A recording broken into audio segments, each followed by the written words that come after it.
So hello guys, welcome back to study for sub channel. दोस्तों, आज की इस वीडियो में हम डिस्कस करने वाले हैं साइबर सिक्योरिटी की यूनिट 3 को।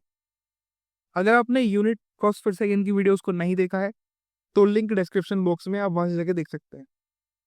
अब हम डिस्कस कर लेते हैं कि इस यूनिट के अंदर हम क्या क्या पढ़ने वाले हैं।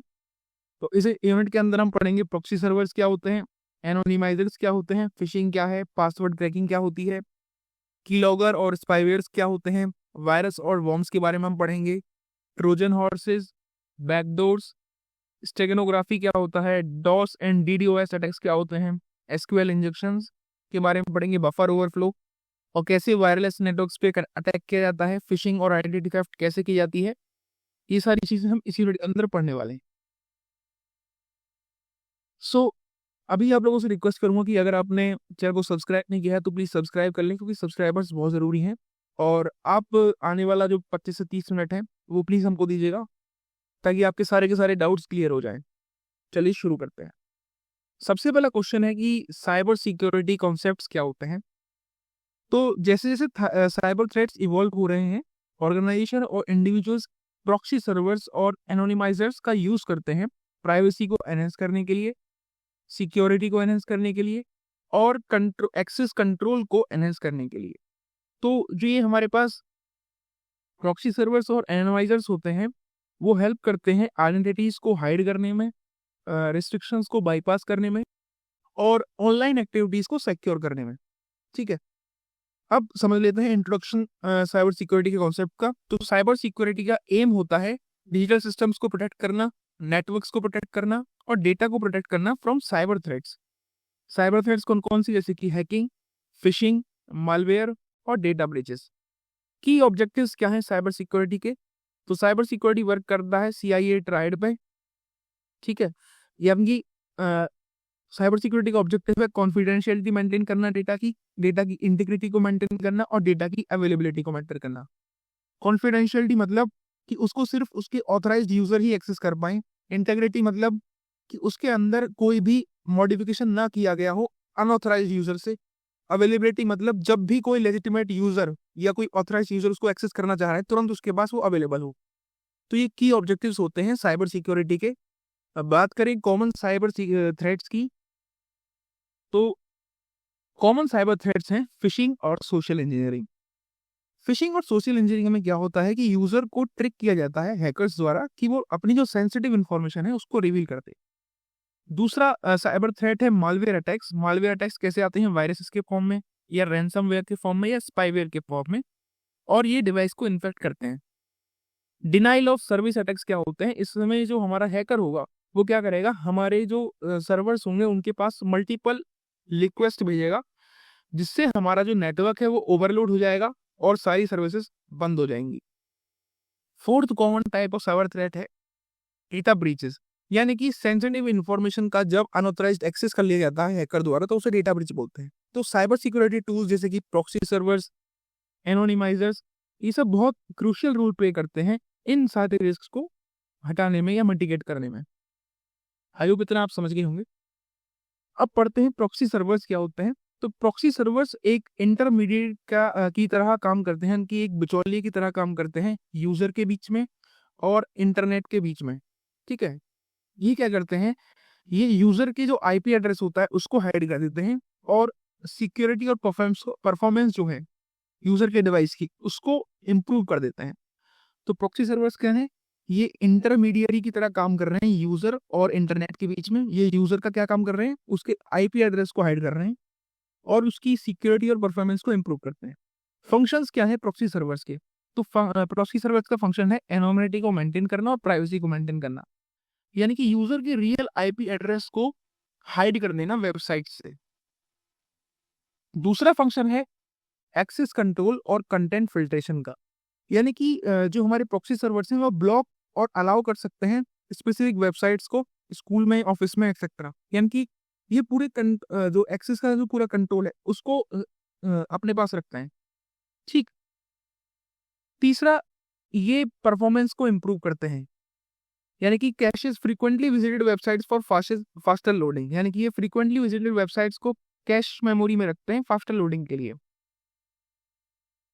चौथा फंक्शन है कि ये सिक्योरिटी का भी एनहेंसमेंट करते हैं, यानी कि फिल्टर करते हैं हार्मफुल वेबसाइट्स को, जो कि प्रिवेंट करेंगे हमारे डायरेक्ट एक्सपोजर को थ्रेट्स के लिए।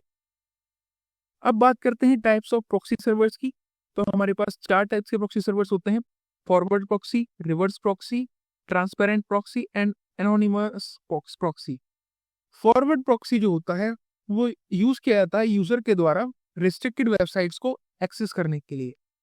रिवर्स प्रॉक्सी जो है वो वेबसाइट्स यूज करती हैं अपने सर्वर्स को प्रोटेक्ट करने के लिए डायरेक्ट अटैक से।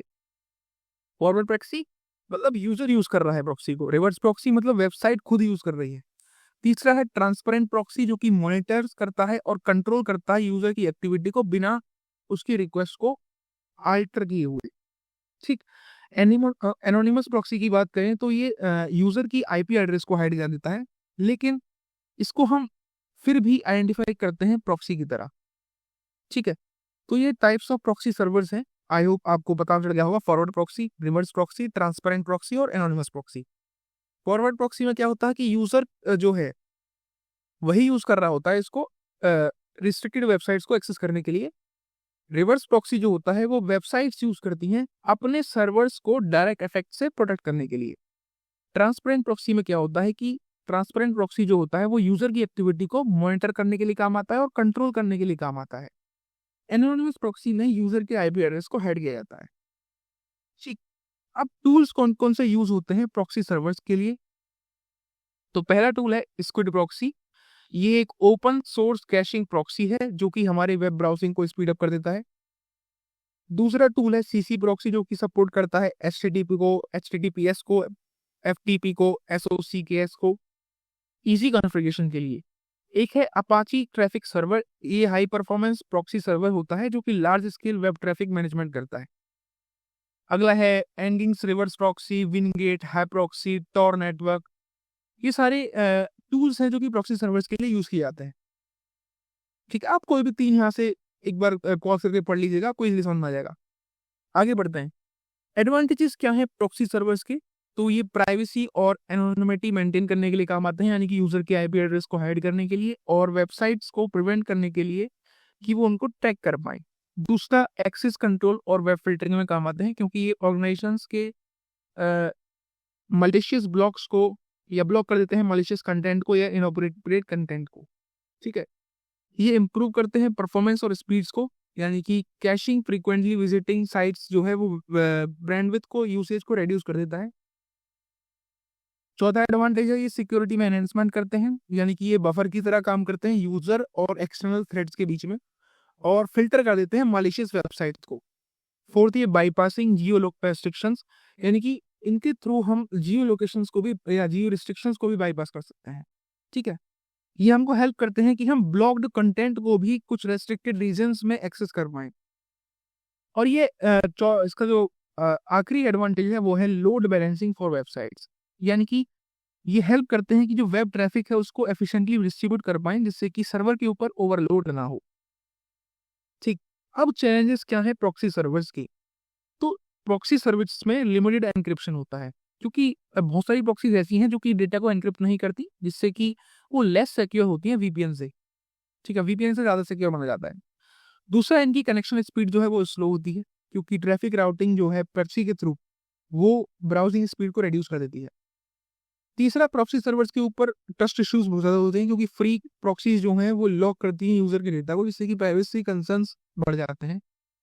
ये फुली एनोनिमस नहीं होते, क्योंकि वेबसाइट जो है कभी-कभी डिटेक्ट कर लेती हैं प्रॉक्सीज को, जिससे कि उनकी एक्सेस और फंक्शनैलिटी जो है वो लिमिट की जाती है, ब्लॉक की जाती हैं। इनके अंदर कंपैटिबिलिटी इश्यूज होते हैं, क्योंकि कुछ ऐप्स और कुछ वेबसाइट जो हैं वो सही से काम नहीं करती हैं सर्टेन प्रॉक्सी सर्वर्स के साथ। अगला है सिक्योरिटी रिस्क। तो अनरिलायबल प्रॉक्सीज या जो ऐसी प्रॉक्सीज है जिनके बारे में सही से नहीं जानते, जो ट्रस्टेड नहीं है, वो हम यूजर्स को एक्सपोज कर देते हैं man in the middle attacks के लिए। ठीक है, या मालवेयर के लिए। तो ये चैलेंजेस हैं प्रॉक्सी सर्वर्स में, इसी तरह से वीपीएन को माना जाता है। अगला टॉपिक है एनोनिमाइजर। तो एनोनिमाइजर एक टूल या सर्विस है जो कि यूजर की ऑनलाइन आइडेंटिटी को मास्क कर देता है। ठीक है, कैसे? By routing traffic through multiple networks, यानी कि ये ट्रैफिक को मल्टीपल नेटवर्क्स के थ्रू राउट करवा देता है, जिससे कि इसको ट्रेस करना हार्ड हो जाता है। तो एनोनिमाइजर क्या है? ये एक टूल है या सर्विस है जो कि यूजर की ऑनलाइन आइडेंटिटी को मास्क कर देता है ट्रैफिक को राउट करके मल्टीपल नेटवर्क्स के थ्रू, जिससे कि उसको ट्रेस कर पाना हार्ड होता है। अब ये एनोनिमाइजर्स काम कैसे करते हैं? तो एनोनिमाइजर्स राउट कर देते हैं इंटरनेट ट्रैफिक को मल्टीपल प्रॉक्सी सर्वर्स के थ्रू या वीपीएन के थ्रू। ये एनक्रिप्ट करते हैं यूजर के डेटा को, जिससे कि उसको ट्रैक कर पाना मुश्किल हो जाए। ये आईपी एड्रेसेस को रैंडमाइज करते रहते हैं, जिससे कि IP address sir correct IP address है उसका आइडेंटिफिकेशन ना हो। पॉपुलर एनोनिमाइजेशन टूल्स कौन कौन से हैं? तो ये है वीपीएन, टॉर और आई2पी। वीपीएन मतलब virtual private network. Virtual private network क्या करता है? इंटरनेट ट्रैफिक को एनक्रिप्ट कर देता है और आईपी एड्रेस को चेंज कर देता है। टॉर क्या ये ऑनियन राउटर होता है जो कि ट्रैफिक को राउट करता है मल्टीपल नोड्स के थ्रू हाई एनोनिमिटी के लिए। आई2पी क्या है? ये इनविजिबल इंटरनेट प्रोजेक्ट है जो कि एक डिसेंट्रलाइज नेटवर्क होता है एनोनिमस कम्युनिकेशन के लिए। बात करें एडवांटेजेस क्या है एनोनिमाइजर्स की, तो एनोनिमाइजर्स प्रोटेक्ट करते हैं प्राइवेसी को इंटरनेट सर्विस प्रोवाइडर्स से, हैकर्स से और एडवर्टाइजर्स से। ये बाईपास करते हैं जियो रिस्ट्रिक्शंस को और सेंसरशिप्स को।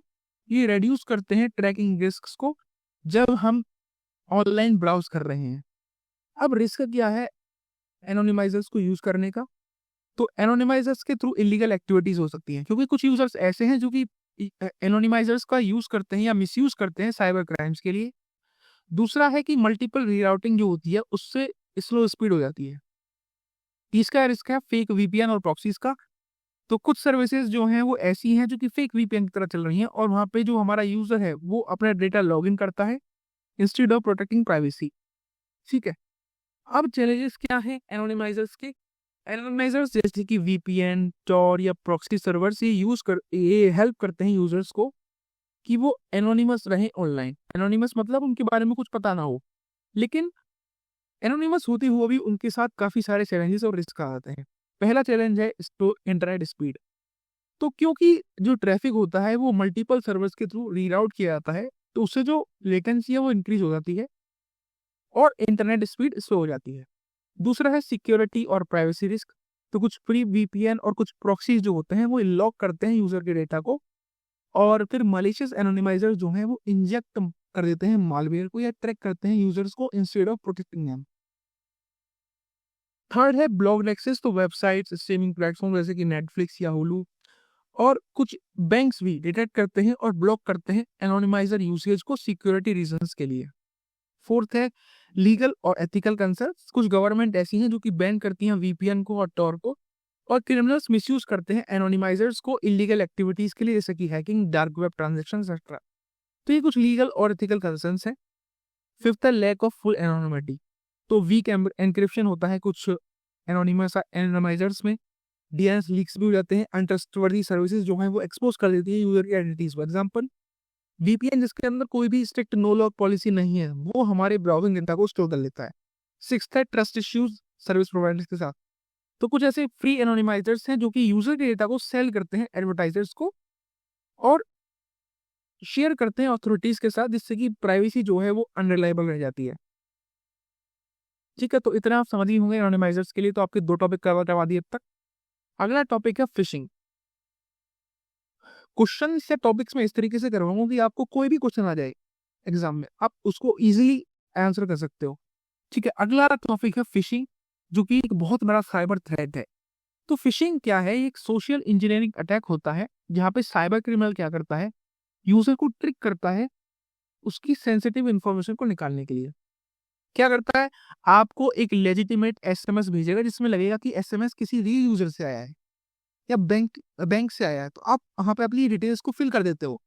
बस यही एक पॉइंट होता है, जब आप डिटेल्स फिल कर देते हो तो उसके बाद सारा डेटा चला जाता है और आपके साथ फिशिंग स्कैम हो जाता है। तो फिशिंग क्या है? ये एक सोशल इंजीनियरिंग अटैक है जहां पे साइबर क्रिमिनल्स क्या करते हैं, वो यूजर को ट्रिक करते हैं कि वो अपना सेंसिटिव इन्फॉर्मेशन दे दे, जैसे कि पासवर्ड, क्रेडिट कार्ड डिटेल्स या पर्सनल डेटा। ये अटैक्स जो है ज्यादातर ईमेल के थ्रू किए जाते हैं, फेक वेबसाइट के थ्रू किए जाते हैं या मैसेजेस के थ्रू किए जाते हैं, जो कि इस तरीके से बनाए जाते हैं कि वो लेजिटिमेट लगे, यानी कि एकदम बिल्कुल ओरिजिनल लगे, सही करें। Common types of phishing attacks की बात करें तो पहला है ईमेल फिशिंग। ईमेल फिशिंग में क्या किया जाता है, अटैकर जो है फेक ईमेल सेंड करता है और प्रिटेंड करता है कि वो जो ईमेल है वो बैंक से आया है, कंपनी से आया है, गवर्नमेंट एजेंसी से आया है और आपकी लॉगिन डिटेल्स को स्टील कर लेता है। स्टील कैसे करता है? आप क्लिक करते हो उस पर, अपनी लॉगिन डिटेल्स भर देते हो, बस वही आपके साथ हो गया स्कैम। दूसरा है स्पीयर फिशिंग। तो स्पीयर फिशिंग में क्या होता है? जो टारगेटेड अटैक होता है, ठीक है, ये टारगेटेड अटैक होता है जहाँ पे हैकर पर्सनलाइज्ड ईमेल्स या मैसेजेस भेजता है इंडिविजुअल्स या ऑर्गेनाइजेशंस को पागल बनाने के लिए या फूल करने के लिए। अगला है बेलिंग। तो ये भी एक फिशिंग अटैक होता है जहाँ पे हाई प्रोफाइल इंडिविजुअल जैसे कि सीईओज या गवर्नमेंट ऑफिशियल्स को टारगेट किया जाता है। अगला है स्मिशिंग। स्मिशिंग मतलब एसएमएस के थ्रू फिशिंग, यानी कि फ्रॉडलेंट टेक्स्ट मैसेजेस भेजे जाते हैं और यूजर्स जो है उस मलिशियस लिंक पे क्लिक कर देते हैं जो कि उस एसएमएस में भेजा गया है और उनकी इंफॉर्मेशन शेयर हो जाती है। अगला है विशिंग, यानी कि वॉइस फिशिंग। अटैकर क्या करता है? एक फेक फोन कॉल लगाएगा और बोलेगा कि मैं इस बैंक से बात कर रहा हूँ और आपका ये डिटेल्स हैं, हमको चाहिए, आपका कार्ड ब्लॉक हो जाएगा, ये कुछ हो जाएगा, इस तरीके से बात करेगा। या पुलिस बन के बात करेगा या कस्टमर सर्विस की तरह बात करेगा आपकी सेंसिटिव इन्फॉर्मेशन को निकालने के लिए। अगली है क्लोन फिशिंग। तो एक लेजिटिमेट ईमेल क्लोन किया जाता है एक मालिशियस लिंक के साथ और विक्टिम को सेंड कर दिया जाता है। विक्टिम उसको क्लिक करता है और पूरा का पूरा डेटा उसको चला जाता है। अगला है वेबसाइट स्पूफिंग। वेबसाइट स्पूफिंग एक फिशिंग अटैक है जहाँ पे फेक वेबसाइट्स बनाई जाती हैं रियल वेबसाइट्स की तरह। जैसे भाई काफी सारे लोगों ने फेक वेबसाइट बना रखी हैं, फ्लिपकार्ट की, अमेजोन की। तो ये वेबसाइट स्पूफिंग होती है जहाँ पे आप अपने फेक बैंकिंग लॉगिन पेजेस डाल देते हो और वहां से वो आपके यूजर क्रेडेंशियल्स या आपके क्रेडेंशियल्स को चुरा लेते हैं अटैकर्स। तो ये common types of phishing attacks हैं। अब टेक्निक्स कौन कौन सी यूज की जाती हैं फिशिंग में? तो फेक लिंक्स और यूआरएल्स का यूज किया जाता है। तो अटैकर क्रिएट करता है यूआरएल जो कि सिमिलर है रियल वेबसाइट्स के, जैसे एग्जांपल गूगल.com है, लेकिन कोई लोग ध्यान नहीं देंगे जो डबल ओ है, किस पे कोई ध्यान नहीं देगा, ठीक है। अगला है ईमेल स्पूफिंग। इसमें क्या कहता है? ईमेल भेजा जाता है जो कि ट्रस्टेड सोर्स की तरह ही लगता है, मलिशियस अटैचमेंट्स भेज देते हैं, कि हैकर जो है वो ऐसे डॉक्यूमेंट्स भेज देते हैं जिनके अंदर मालवेयर होता है आपकी इन्फॉर्मेशन को चुराने के लिए, अगर वो डाउनलोड कर लिया आपने तो। फेक लॉगिन पेजेस बना के भेज देते हैं। साइबर क्रिमिनल्स क्रिएट करते हैं फेक वेबसाइट्स जो कि मिमिक कर रही होती हैं रियल वालों की तरह और वहां से आपका यूजर नेम और पासवर्ड चुरा लेते हैं।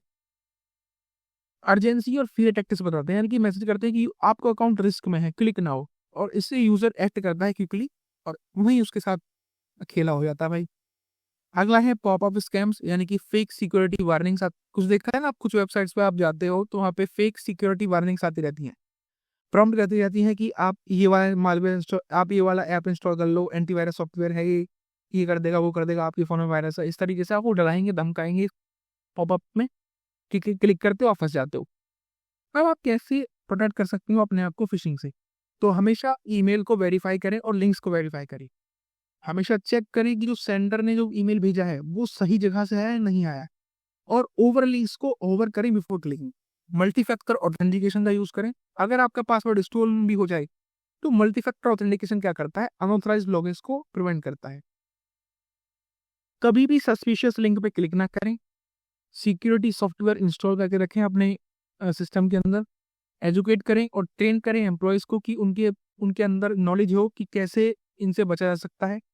और अगर आपके साथ फिशिंग अटेम्प्ट हो जाता है, अब बात करते हैं पासवर्ड क्रैकिंग थ्रेट्स, टेक्निक्स और उसके प्रोटेक्शन की। तो पासवर्ड क्रैकिंग एक साइबर अटैक होता है जहां पे हैकर अटेम्प्ट करता है कि वो आपके पासवर्ड को गैस करे, उसको चुराए या डिक्रिप्ट कर ले आपके पासवर्ड को, ताकि वो आपके अकाउंट में या सिस्टम में या नेटवर्क में अनऑथराइज्ड एक्सेस ले पाए। तो वीक और यूज्ड पासवर्ड जो होते हैं वो इस प्रोसेस को इजी बना देते हैं अटैकर्स के लिए। तो कॉमन टेक्निक जो भी यूज करते हैं पासवर्ड क्रैकिंग के लिए साइबर अटैकर्स, वो कौन कौन सी हैं? Brute force attack. तो हैकर्स ट्राई करते हैं पॉसिबल कॉम्बिनेशन ऑफ पासवर्ड्स को या पॉसिबल कॉम्बिनेशन ऑफ कैरेक्टर्स को until they find the correct password, ठीक है। दूसरा है डिक्शनरी अटैक, जहां पे एक प्रीडिफाइंड लिस्ट होती है कॉमन पासवर्ड की और उन वर्ड्स को गेस किया जाता है पासवर्ड्स के साथ क्विकली। तीसरी टाइप है क्रेडेंशियल स्टफिंग, जहां पे हैकर यूज करता है लीड यूजर नेम्स का और पासवर्ड्स का जो कि डेटा ब्रीचेस के थ्रू उसके पास पहुंचे हैं मल्टीपल अकाउंट्स को एक्सेस करने के लिए। अगला है फिशिंग अटैक। तो यहाँ पे क्या होता है? यूजर को ट्रिक किया जाता है कि वो अपना जो पासवर्ड है खुद से रिवील कर दे। और ये कैसे होता है? वो फेक इमेज भेजते हैं, वेबसाइट बना देते हैं फेक, या मैसेज भेजते हैं। अगला है की लॉगिंग। की लॉगिंग में क्या होता है कि मालवेयर रिकॉर्ड जो होते हैं वो की स्ट्रोक करते हैं ताकि आपका जो पासवर्ड है वो स्टील हो जाए। ठीक है, इसके बारे में हम विस्तार से पढ़ेंगे आगे। अगले है रेनबो टेबल अटैक, जो कि यूज करते हैं प्री कंप्यूटेड पासवर्ड हैशेस का क्विकली आपके पासवर्ड को एनक्रिप्ट करने के लिए। सोशल इंजीनियरिंग, यहाँ पे अटैकर मैनिपुलेट करता है यूजर को कि वो अपने पासवर्ड्स को खुद से शेयर कर दे। अगला टेक्निक है man in the middle attack. तो ये लॉगिन क्रेडेंशियल्स को इंटरसेप्ट कर लेता है जहां जो कि सेंड हो रहे होते हैं अनसिक्योर नेटवर्क के ऊपर। ठीक है, तो ब्रूट फोर्स अटैक क्या होता है, जहाँ पे साइब कॉम्बिनेशन ऑफ कैरेक्टर्स को ट्राई करेगा हैकर और करेक्ट पासवर्ड निकाल देगा। डिक्शनरी अटैक में क्या होता है, एक प्रीडिफाइंड लिस्ट होती है कॉमन पासवर्ड्स की और उनको वो गैस करता है और आपका जो पासवर्ड होगा अगर वो उसकी गैस में फिट बैठ गया तो बस हो गया काम। ठीक है, अब टूल्स कौन कौन से यूज होते हैं पासवर्ड क्रैकिंग में। तो जॉन द रेपर एक टूल है जो कि एक ओपन सोर्स टूल है ब्रूट फोर्स और डिक्शनरी अटैक्स के लिए। एक हाइड्रा टूल है जो कि यूज किया जाता है फास्ट ब्रूट फोर्स अटैक्स के लिए नेटवर्क के ऊपर। एक हैशकैट टूल है जो कि एडवांस पासवर्ड रिकवरी टूल है जो कि सपोर्ट करता है मल्टीपल अटैक टेक्निक्स को। एक केन और एबल टूल है जो कि रिकवर करता है पासवर्ड्स को स्निपिंग से, क्रैकिंग से और ब्रूट फोर्स से। एक ऑफ क्रैक है जो कि यूज करता है रेनबो टेबल्स का विंडो पासवर्ड्स को क्रैक करने के लिए। एक मिमी कार्ड्स है जो कि एक्सट्रैक्ट करता है पासवर्ड्स को जो कि स्टोर्ड है सिस्टम मेमोरी के अंदर। तो ये कुछ टूल्स हैं जो कि पासवर्ड क्रैकिंग के लिए यूज किए जाते हैं। अब कैसे प्रिवेंट कर सकते हैं और प्रोटेक्ट कर सकते हैं पासवर्ड क्रैकिंग को। तो साइबर क्रिमिनल्स जो हैं वो एडवांस टेक्निक्स का यूज करते हैं पासवर्ड क्रैकिंग के लिए, लेकिन आप कुछ ऐसी सिक्योरिटी मेजर्स हैं जो कि आपको प्रोटेक्ट कर सकते हैं। पहला है स्ट्रॉन्ग और यूनिक पासवर्ड का यूज करें, यानी कि एक पासवर्ड जो आप यूज कर रहे हैं वो 12 से 16 कैरेक्टर का होना चाहिए। इसमें अपर केस लेटर्स भी हों, लोअर केस लेटर्स भी हों, नंबर्स भी हों और सिंबल्स भी हों। दूसरा, मल्टी फैक्टर ऑथेंटिकेशन को इनेबल करके रखें, क्योंकि मल्टी फैक्टर ऑथेंटिकेशन से एक एक्स्ट्रा लेयर ऐड हो जाती है सिक्योरिटी की और आपके पास ओटीपी आएगा, बायोमेट्रिक्स मांग लेंगे या सिक्योरिटी कीज मांग लेंगे, जिससे कि वो उनके पास होगा नहीं तो वो अटैक नहीं कर पाएंगे। कभी भी अपने पासवर्ड को रीयूज ना करें। ठीक है, हर एक अकाउंट के लिए डिफरेंट डिफरेंट पासवर्ड का यूज करें, जिससे कि आपकी क्रेडेंशियल स्टफिंग का जो अटैक है वो प्रिवेंट हो सके। एक पासवर्ड मैनेजर का यूज करें, टूल्स जैसे कि बिटवार्डन है, लास्ट प्रेस है या वन पासवर्ड जनरेट है। ये जनरेट करते हैं और स्टोर करते हैं स्ट्रॉन्ग पासवर्ड सिक्योरली। हमेशा अपने सॉफ्टवेयर को अपडेटेड रखें। फिशिंग अटैक्स से बिवेयर रहें, यानी कि किसी भी सस्पिशियस लिंक पे क्लिक ना करें, ईमेल को खोले ना, लॉगिन पेजेस पे अपना डिटेल डाले ना। मॉनिटर और चेंज करते रहें पासवर्ड्स को रेगुलरली। ठीक है, यूज करें सिक्योर नेटवर्क्स का और वीपीएन का, यानी कि पब्लिक वाईफाई में लॉगिन ना करें अपने इंपॉर्टेंट अकाउंट्स को बिना वीपीएन के। अपने होम वाईफाई को सिक्योर करके रखें एक स्ट्रॉन्ग राउटर पासवर्ड के साथ। इस तरीके से आप प्रिवेंट कर सकते हैं, ऑपरेट कर सकते हैं अपने आप को पासवर्ड क्रैकिंग से। अगला है की लॉगर्स। की लॉगर के बारे में पूछा जाता है, तो की लॉगर एक साइलेंट साइबर थ्रेट है। की लॉगर क्या होता है, ये एक मलिशियस प्रोग्राम होता है या एक हार्डवेयर डिवाइस होता है जो कि रिकॉर्ड करता है हर एक चीज को जो कि यूजर टाइप कर रहा है कीबोर्ड के ऊपर। हैकर जो है वो यूज करते हैं की लॉगर्स को पासवर्ड्स को चुराने के लिए, बैंकिंग डिटेल्स को चुराने के लिए, पर्सनल इंफॉर्मेशन को चुराने के लिए बिना विक्टिम की नॉलेज के। तो कीलॉगर क्या है, ये एक प्रोग्राम है या हार्डवेयर डिवाइस है जो कि आपके कीबोर्ड को हैक कर लेता है। टाइप्स ऑफ कीलॉगर्स कौन कौन से हैं, तो हमारे पास सॉफ्टवेयर कीलॉगर्स होते हैं, हार्डवेयर कीलॉगर्स होते हैं, कर्नल लेवल कीलॉगर्स होते हैं, रिमोट कीलॉगर्स होते हैं, ब्राउज बेस्ड कीलॉगर्स होते हैं। सॉफ्टवेयर कीलॉगर्स क्या होते हैं, इनके अंदर बेसिकली ये इंस्टॉल किए जाते हैं मालवेयर की तरह, ताकि आपके जो की स्ट्रोक्स हैं जब आप टाइप कर रहे हो उनको रिकॉर्ड किया जा सके और डेटा जो है जो आप टाइप कर रहे हैं उसको हैकर के पास भेजा जाता है। अगले हैं हार्डवेयर की लॉकर्स। तो ये फिजिकल डिवाइसेस होते हैं जो कि आपके कीबोर्ड के साथ अटैच कर दी जाएंगी या यूएसबी पोर्ट के साथ अटैच किए जाएंगे, ताकि आपके जो टाइपिंग की स्ट्रोक्स हैं उनको कैप्चर किया जा सके। अगला है कर्नल लेवल की लॉकर्स। तो ये ऑपरेटिंग सिस्टम की लेवल पे काम करते हैं, जिससे कि इनको डिटेक्ट करना भी बहुत ज़्यादा हार्ड हो जाता है। अगले हैं रिमोट की लॉगर्स। तो रिमोट की लॉगर्स ऐसे की लॉगर्स होते हैं जो कि आपके स्टोलन की स्ट्रोक्स को ट्रांसमिट करते हैं हैकर्स के पास इंटरनेट के थ्रू।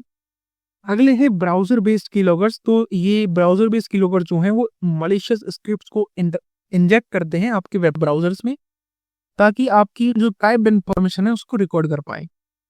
ठीक, अब यूजेस क्या है की लॉगर्स के, तो की लॉगर्स यूज किए जाते हैं साइबर क्राइम के लिए, साइबर क्राइम मतलब पासवर्ड्स को चुराने के लिए, बैंकिंग डिटेल्स को चुराने के लिए, लॉगिन क्रेडेंशियल्स को चुराने के लिए। दूसरा यूज है, ये कॉर्पोरेट एस्पियोनेज में यूज किया जाते हैं, यानी कि कॉम्पिटिटर्स को सीक्रेटली ट्रैक किया जाता है एम्प्लॉयज की कॉन्फिडेंशियल डेटा को चुरा करके। ये पेरेंटल मॉनिटरिंग में यूज किए जाते हैं, यानी कि कुछ पेरेंट्स यूज करते हैं कीलॉगर्स को अपने बच्चे की ऑनलाइन एक्टिविटी को मॉनिटर करने के लिए। एम्प्लॉय की मॉनिटरिंग के लिए भी यूज किए जाते हैं कीलॉगर्स, यानी कंपनी ट्रैक करती है एम्प्लॉय की एक्टिविटी को सिक्योरिटी पर्पसेस के लिए। अगला है लॉ एनफोर्समेंट के लिए, तो अथॉरिटीज भी यूज करती हैं कीलॉगर्स को साइबर क्रिमिनल्स को इन्वेस्टिगेट करने के लिए। अब टूल्स कौन कौन से यूज किए जाते हैं कीलॉगिंग के लिए, तो ये इतना इंपॉर्टेंट तो नहीं है बट फिर भी बता देता हूँ। एक स्पाइरिक्स प्री कीलॉगर है, एडामिक्स कीलॉगर है, रेफॉग कीलॉगर है, शैडो कीलॉगर है, की ग्रैबर यूएसबी है। ये सारे यूज किए जाते हैं, आप एक बार पॉज करके पढ़ लीजिएगा। अब कैसे आप प्रोटेक्ट कर सकते हो खुद को इन कीलॉगर्स के खिलाफ, तो हमेशा एंटीवायरस का यूज करें, 2 फैक्टर ऑथेंटिकेशन को इनेबल करके रखें, वर्चुअल कीबोर्ड का यूज करें, क्योंकि वर्चुअल कीबोर्ड हेल्प करता है सॉफ्टवेयर कीलॉगर्स को बाईपास करने के लिए। हमेशा चेक करते रहें अपने यूएसबी पोर्ट्स को कि कोई वहां पे फिजिकल कीलॉगर तो अटैच नहीं है। अपने सॉफ्टवेयर को अपडेटेड रखें और नेटवर्क ट्रैफिक को मॉनिटर करके रखें, यानी कि अनऑथराइज्ड डेटा ट्रांसमिशन को रिजेक्ट करें एक्सटर्नल सोर्सेज से। तो ये बेसिकली तरीके हैं जिनसे आप अपने आप को प्रोटेक्ट कर सकते हो कीलॉगर्स से। ठीक, आई होप इतना आप समझ गए होंगे। अगला है वायरसेस और वॉर्म्स क्या होते हैं, उनकी कैरेक्टरिस्टिक्स क्या है, उनके डिफरेंसेस क्या हैं और उनसे कैसे प्रोटेक्ट किया जा सकता है अपने सिस्टम को। तो वायरसेस और वॉर्म्स जो हैं ये मालवेयर के कुछ टाइप्स हैं जो कि इन्फेक्ट करते हैं और डैमेज करते हैं हमारे सिस्टम को। दोनों ही हार्मफुल हैं, लेकिन दोनों की कुछ कुछ डिफरेंट कैरेक्टरिस्टिक्स हैं और स्प्रेडिंग मैकेनिज्म भी दोनों का डिफरेंट है। ठीक है, अब एक करके इन दोनों को समझ लेते हैं। तो वायरस क्या है? वायरस एक मालिशियस प्रोग्राम होता है जो कि अपने आप को फाइल या सॉफ्टवेयर से अटैच कर लेता है और स्प्रेड होता है जब जब वो इन्फेक्टेड फाइल ओपन होगी। कैरेक्टरिस्टिक्स क्या है वायरस के, कि इसको फैलने के लिए ह्यूमन एक्शन की जरूरत होती है, क्योंकि अगर यूजर ओपन नहीं करेगा इन्फेक्टेड फाइल को या प्रोग्राम को तो ये स्प्रेड नहीं हो सकते। तो इसीलिए इनको फैलने के लिए ह्यूमन एक्शन की जरूरत होती है। दूसरा, ये एक होस्ट के साथ अटैच होता है। वायरस इसलिए बोला जाता है क्योंकि ये होस्ट के साथ अटैच हो जाते हैं, यानी कि ये अपने आप अपने दम पे फंक्शन नहीं कर सकते। इनको एक एग्जीक्यूटेबल फाइल चाहिए जिससे वो अटैच होंगे अपने आप को फैलने के लिए या कुछ मलिशियस चीज करने के लिए।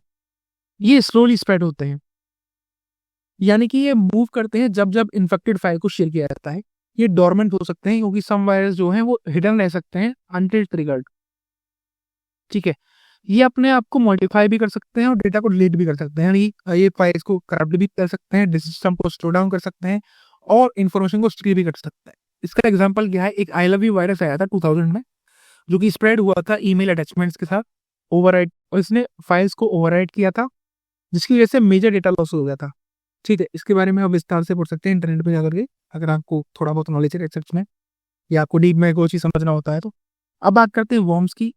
तो वॉर्म क्या है? एक सेल्फ रेप्लिकेटिंग मालवेयर होता है जो कि बिना किसी यूजर की इंटरेक्शन से स्प्रेड होता है। तो वायरस और वॉर्म में यही डिफरेंस है कि वॉर्म जो है वो सेल्फ रेप्लिकेटिंग मालवेयर होता है और इसके अंदर यूजर की इंटरेक्शन की रिक्वायरमेंट नहीं होती है, लेकिन हमारा जो वायरस है उसके अंदर रिक्वायरमेंट होती है, वॉर्म के अंदर नहीं होती। तो कैरेक्टरिस्टिक्स क्या है वॉर्म की? ये ऑटोमेटिकली स्प्रेड होता है। जो वायरस था वो तो स्प्रेड होने के लिए यूजर की रिक्वायरमेंट होगी, लेकिन वॉर्म के लिए यूजर की रिक्वायरमेंट ही नहीं है। ठीक है, तो ये ऑटोमेटिकली स्प्रेड होता है, यानी कि डिवाइस के बीच में मूव करता रहता है बिना किसी होस्ट फाइल की नीड के। ये कंज्यूम करता है नेटवर्क को और सिस्टम के रिसोर्सेज को, यानी कि ये स्लो डाउन कर देगा हमारे कंप्यूटर्स को और कभी कभी हमारे नेटवर्क्स को भी क्रैश कर देगा। ये पेलोड्स डिलीवर करता है क्योंकि कुछ वॉर्म्स ऐसे होते हैं जो कि रैंसमवेयर कैरी करते हैं या स्पाईवेयर कैरी करते हैं। ये टारगेटेड नेटवर्क वल्नरेबिलिटीज को एक्सप्लॉइट करता है, यानी कि एक्सप्लॉइट करता है वीक सिक्योरिटी को सिस्टम्स के अंदर, और इसकी जो स्प्रेडिंग एबिलिटी है वो बहुत फास्ट होती है। ये मिलियंस ऑफ डिवाइसेस को इन्फेक्ट कर सकता है कुछ ही घंटों में। इसका एग्जांपल है वानाक्राई जो कि 2017 में आया था। ये एक रैंसमवेयर वॉर्म था जो कि स्प्रेड हुआ था विंडो की वल्नरेबिलिटीज के थ्रू और इसने यूजर की डेटा को लॉक कर लिया था। ठीक है, अब इन वॉर्म से या इन वायरसेस से कैसे बचा जाता है? तो हमेशा अपने सिस्टम के अंदर इंस्टॉल करके रखें और अपडेट करते रहें एंटीवायरस सॉफ्टवेयर्स को, इनेबल करें फायरवॉल को, अवॉइड करें सस्पिशियस इमेज को और लिंक्स को। हमेशा अपने सॉफ्टवेयर को और ऑपरेटिंग सिस्टम को अपडेटेड रखें, स्ट्रॉन्ग पासवर्ड्स का यूज करें और हमेशा अपने इंपॉर्टेंट डेटा को बैकअप करके रखें। ठीक है, अगर आपका डेटा चोरी हो जाता है तो अगर आपके पास बैकअप पड़ा हुआ है तो वो आपके डेटा की रिकवरी में हेल्प करेगा। ठीक, तो ये बेसिकली आपकी यूनिट 3 का हाफ पोर्शन था। अगला जो कुछ स्लाइड्स बची हैं वो आपको अगली वीडियो में बनाऊंगा ताकि आप भी डिस्ट्रैक्टेड ना रहें।